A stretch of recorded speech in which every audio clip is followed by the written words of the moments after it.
cheerleader ka, ante?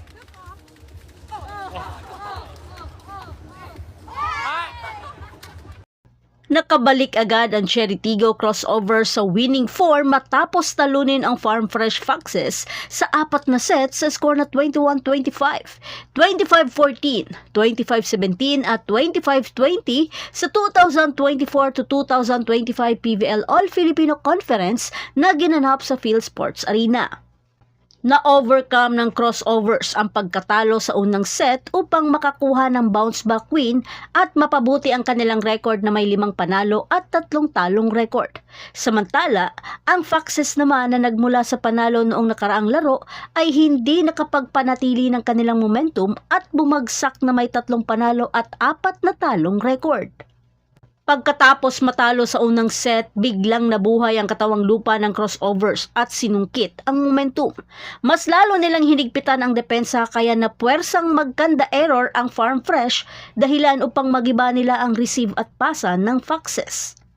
Sa third set naman, bagamat malayo man ang kalamangan nila pero pinilit ng Farm Fresh na higitan ang enerhiya ng crossovers.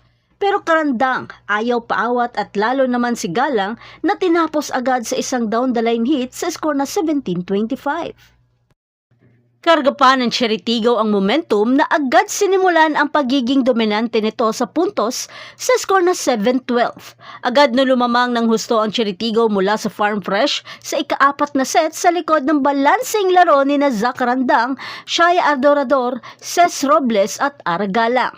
Pero unti-unti itong nahahabol ng Farm Fresh sa 3 puntos sa kalamangan.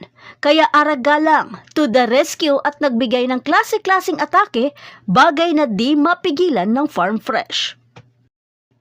At napatunayan nga ng Farm Fresh na masyadong malakas ang crossovers dahil tinapos ng setter na si Joy Micagande ang laro gamit ang isang service ace.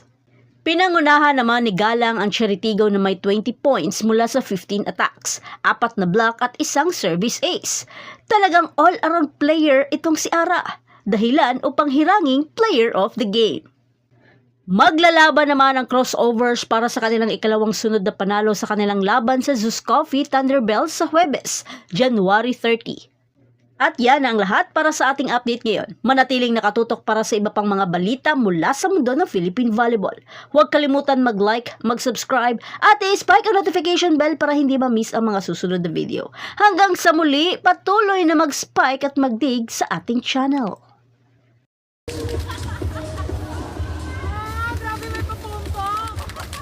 Number 1 cheerleader ka, ante?